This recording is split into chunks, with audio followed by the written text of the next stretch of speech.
Você acha que você está no controle da sua vida? Você acha que as decisões que você tomou hoje, o que você comprou, como reagiu, como você lidou com seu chefe, como você cuida do seu dinheiro, foram decisões 100% suas? A ciência e a história provam que provavelmente não. Nós gostamos de acreditar que somos livres, mas a verdade é que a maioria de nós está apenas rodando um sistema de um software antigo, cheio de bugs, que foi instalado na nossa cabeça quando a gente ainda nem sabia falar. Para você entender o quão perigoso isso é, eu preciso te contar uma história que é simples, parece boba, mas que vai te explicar exatamente porque você continua batendo a cabeça na mesma parede há anos. Essa história é meio boba, mas presta atenção. Havia um casal que eles, recém-casados, e era a primeira noite de jantar deles, queriam fazer um jantar especial, e a mulher pegou ali um peixe bonito, grande, e antes dela colocar na frigideira, ela fez algo estranho. Ela simplesmente cortou a cabeça e o rabo do peixe e jogou fora. O marido ficou olhando para aquilo ali e perguntou: amor, por que você desperdiçou quase 30% do peixe? Por que cortou as pontas? Ela parou, pensou: meu bem, você sabe que eu não sei por quê? Minha mãe sempre fazia assim, eu aprendi a fazer desse jeito e eu sempre faço assim, então deve ser para pegar gosto melhor, alguma coisa. E aquilo ficou na cabeça deles, então momentos depois eles resolveram ligar para a mãe e perguntou assim: mãe, tudo bem, como é que a senhora tá? Eu estava aqui fazendo um peixe e me veio uma dúvida na cabeça, por que a senhora cortava a cabeça e o rabo do peixe? Era algum segredo, alguma coisa específica?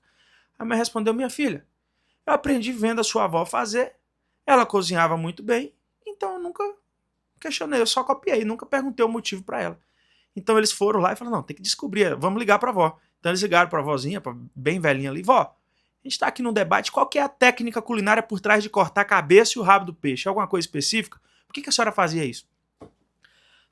A avó começou a rir do outro lado da linha e disse: não tem técnica nenhuma, minha filha. É que quando eu casei com seu avô, nós éramos bem pobres, pobre mesmo. E a única frigideira que a gente tinha era uma bem pequenininha, bem velhinha, e o peixe não cabia inteiro nela. Como seu avô pescava e tal, não dava para colocar o peixe todo lá. Então eu cortava as pontas por necessidade, não por escolha. 3 gerações, são 3 gerações repetindo um padrão de escassez, achando que era uma regra de sucesso. Essa história é até engraçada, é boba, mas ela é trágica, porque ela é a história da sua vida.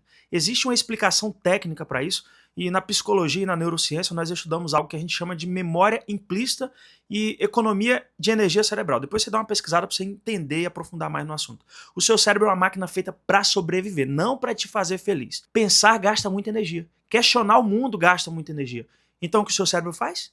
Ele cria atalhos. Ele pega tudo que você viu na infância, o jeito que os seus pais lidavam com o dinheiro, com o amor, com as brigas, e ele grava tudo isso numa espécie de, vamos colocar como se fosse um disco rígido, como se fosse a única verdade possível. Por que a gente acredita em mentira só porque ouviu falar?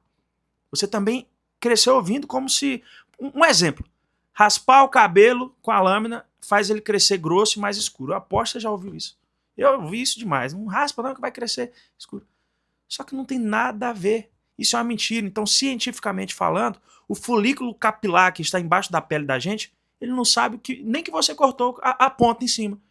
O que acontece, gente, é que o fio ele tem uma forma cônica aqui, ó, que quando você corta a base, ele fica com uma ponta quadrada. E isso dá uma impressão visual de que ele está grosso.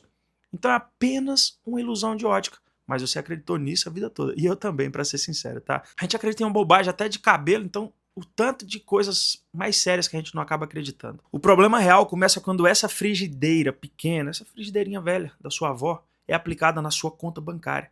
Nós somos bombardeados desde criança com frases que funcionam como um vírus de computador. E elas travam o seu prosperar. Ela te impede de prosperar. Eu aposto que você ouviu pelo menos 3 dessas frases que eu vou te falar aqui agora. Dinheiro não traz felicidade. Eu nasci pobre e vou morrer pobre. Investir é arriscado demais. Melhor guardar debaixo do colchão. Dinheiro foi feito para gastar. Todo rico é ganancioso, faz coisa errada. Eu não sou bom com números. Quem te falou isso não te odiava. Eram seus pais, seus avós, seus tios. Eles te amavam. Mas eles estavam te ensinando a usar a frigideira pequena que eles tinham. Eles estavam passando a visão de mundo limitada deles pela realidade deles. Eles repetiam o que eles ouviram. E você está repetindo o que você ouviu. Você está cortando a cabeça e o rabo da sua prosperidade achando que isso é normal, que é comum. E aí, para selar esse caixão da sua pobreza, muitas vezes eles usam até a religião. E uma das frases, uma passagem bíblica mais famosa é mais fácil um camelo passar por um buraco de uma agulha do que um rico entrar no reino dos céus. Você vai nessas igrejas de bairro, qualquer igreja assim que a pessoa não tem muito conhecimento, não tem muito estudo, gente, você vai ver, pastor fala isso, é glória a Deus pra lá, é glória a Deus pra cá, é aleluia. E aí você fala, pô, o rico ele não vai pro céu, se eu quiser ir pro céu eu tenho que ser pobre. E isso vai criando um bloqueio espiritual absurdo. Se você for estudar um pouco mais teologia ou qualquer outra coisa, você vai ver que os historiadores, os teólogos, eles apontam que na Jerusalém antiga, as grandes portas da cidade elas eram fechadas à noite para proteção. Mas existia uma porta pequena e estreita, baixa, pequena, assim, usada para viajantes atrasados. O apelido dessa porta era o fundo da agulha. Então, quando um mercador chegava de viagem à noite com o seu camelo carregado de mercadorias, o camelo ele não passava naquela porta em pé, normalmente, como ele passaria normal. Chegava ali de noite, ele não passava carregado. Então, para entrar na cidade, o mercador tinha que fazer duas coisas. Tirar todas as cargas do camelo, desapegar do excesso, tirar os baús, fazer o camelo se ajoelhar, o animal tinha que entrar ali de joelho se arrastando. Olha a diferença da interpretação. Jesus não estava dizendo que é impossível o rico entrar. Ele estava ensinando sobre apego e humildade. O camelo passa? Passa. Mas ele não pode passar pegado as suas cargas e nem com o nariz empinado. O problema nunca foi dinheiro, o problema é a carga que você não quer largar e a arrogância de não querer se ajoelhar. Deus não condena a prosperidade, ele condena quem coloca o dinheiro acima do propósito, acima de tudo, acima da família, acima do amor, acima de todas as outras coisas. Eu não vou me aprofundar nisso muito, mas depois você dá uma pesquisada, estuda um pouco mais para você entender do que é que eu estou falando e você tirar a tua conclusão mesmo. Então, Rodrigo, como é que eu mudo? Como é que eu quebro esse ciclo? Às vezes, a vida precisa te dar um empurrão violento. Existe uma parábola antiga sobre um mestre e o seu discípulo. Eles andavam por um vale e encontraram uma casa caindo aos pedaços. Talvez até você já viu essa história aqui. E tinha uma família muito pobre, vestindo uns trapos, umas coisas bem velhas. O mestre perguntou ao pai da família, como vocês sobrevivem aqui? O homem, com os olhos tristes, ele apontou para uma vaca magra, que estava bem no pasto ali, e falou, nós temos aquela vaquinha ali. Ela nos dá leite, a gente bebe um pouco, faz um queijo, troca o queijo por farinha na cidade. E assim a gente vai vivendo, a gente vai desenrolando aqui. Eles foram embora, né? Na saída o mestre olhou para o discípulo, pega aquela vaca, e empurra ela no precipício e mata essa vaca. O discípulo olhou para ele assim e falou, mestre, mas isso é tudo que eles têm. Se eu matar a vaca, eles morrem de fome. Eles não vão conseguir sobreviver. Faça o que eu estou falando.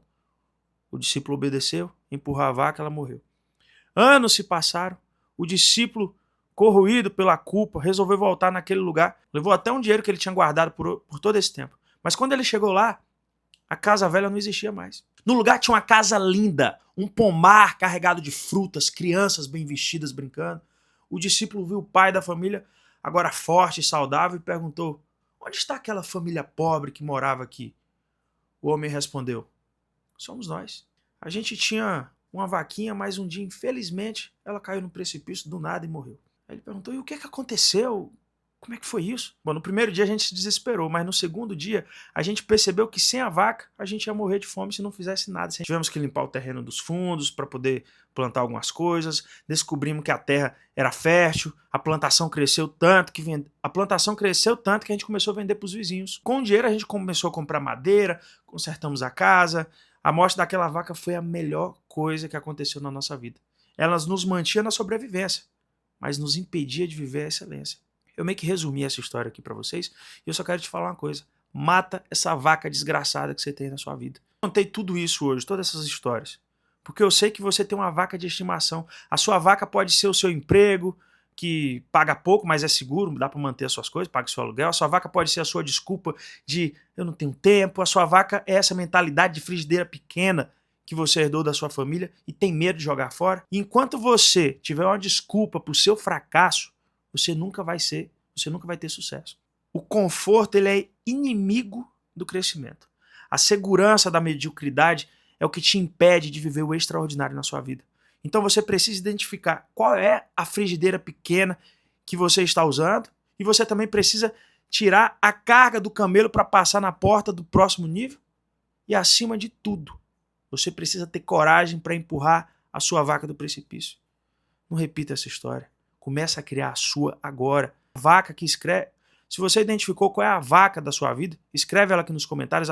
Fala assim, a vaca morreu a partir de hoje. Eu sei que esse vídeo aqui não é para todo mundo. Muita gente até já pulou o vídeo desde o início. Mas se você ficou até o final, Comenta que eu fiquei até o final e eu vou dar um próximo passo na minha vida hoje.